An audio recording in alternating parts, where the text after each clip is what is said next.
The first thing I want you to do is I want you to select one of your compositions that you want to work with.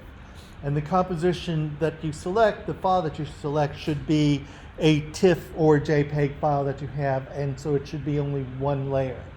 And I'll show you why in just a little bit. And so what you're going to do is you're going to open up that file, and when you open up that file, you're going to obviously see that it is in grayscale because that's how you saved it. First thing we want to do is we want to save it in RGB, okay? So now what we're going to do is we're actually going to replace value for color. And the color palettes we're going to use are going to be the color palettes that you just created. So in this project. So one composition is going to be a tinted composition using these tints. One composition is going to be a shade composition, and one composition will be a tone composition using the actual described or prescribed colors that you have here. So we're going to convert this to grayscale. And then what I'm going to do is I'm going to do something that some of you are going to get really excited about. I'm going to go to Image and Adjustments, and I'm going to go down here and select what's called Posterize. Now watch what happens to this composition when I select Posterize. What it does is it takes all of your grays and it converts it into hard shapes, solid shapes. And what comes up is a levels number. The lowest number you could have is, of course, 2, which is black and white, high contrast. If I want to add more levels or more values, there's 4, there's 7, there's 10, there's 20, and so on, okay? So for this exercise, what I'm going to do is actually I'm going to make it kind of simple, and I'm going to break it down into 8 levels. Now I have a total of 12 values or 12 transitions in the palette, but I'm going to use 8 just because I really like the way this is sort of being composed. So you could do whatever level you want. I would not recommend that you do over 12 levels because you have 12 colors that you want to be able to replace the values with 12 values here, okay? So I'm telling okay. And so what I'm going to do now is I'm going to look for the lightest value that I have in here. And that would be this right here, which is a white. And I'm going to use my Magic Wand tool, and I'm going to click on that white area. And the thing is that I would like the computer to find all of that white area. So if I go up to Select and go down to where right under Grow where it says Similar, watch what happens. It selects all of those white values that are similar to the one you just selected. Got it?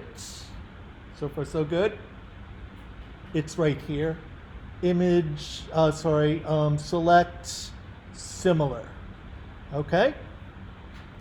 Now what I want to do is I want to replace all of these values, this one level with a color. And so in this case, if I were going to do, I'm going to do a shade palette. So in this case, if I look at this, the shade palette is the one in the middle, and that lightest value is FF00FF, right? So I'll go back over here, and I've got all of them, so that light value selected, and I'm going to go to my background, and I'm going to type in FF00FF. There's the color there, right? Tell it okay. And now what I'm going to do is hold down the command key and hit delete. And what it does is it selects all those areas of color, that value, that similar area, and it replaces it with the color that you want. So far so good. Next, what I'm going to do is I'm going to go for the next lightest value, which looks like it is this. And again, I'm going to go to Similar, which is select similar, and it will select all the other similar values that are on that or different levels. I'm going to go to my background color, and I'm going to go to my next color, which is D100D1. And so I'm going to select the hex number D100D1, tell it OK, and again, Command delete, and it goes in there.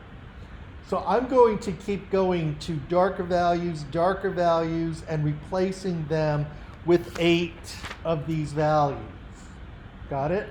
And then what I'm doing is I'm going from the lightest value on the composition, finding the lightest value on my color chart, and I'm going to end up with the darkest value replacing the darkest values.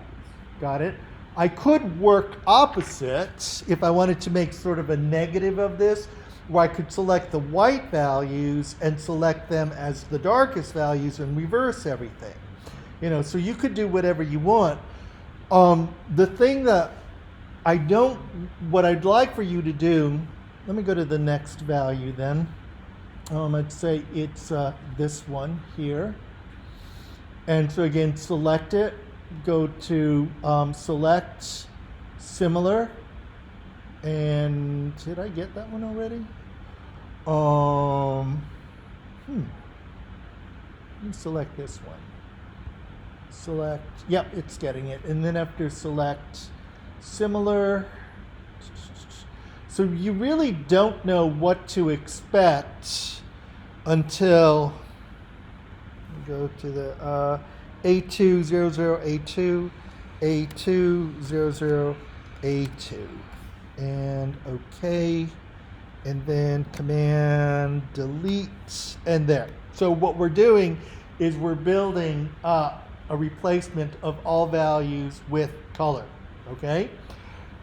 When everything has been, and I did this last night, and there were several areas that had little gray areas in there that didn't quite catch. What I would do is select those little areas and convert them to whichever placement you want. But the exercise or the project is to take one composition and to convert it into a tint palette that you have prescribed, into a tone palette that you have prescribed, and a shade palette that you have prescribed already. Okay? So it's actually a lot of fun to being able to convert this and to be able to see the results of converting it from value to hue, or value to tint palette, value to shade palette, or value to tone palette, okay? The one that should look the oddest is going to be the tone palette, because you will see that there is no differentiation between value, so it's going to look very eclectic, okay? Let me stop recording. There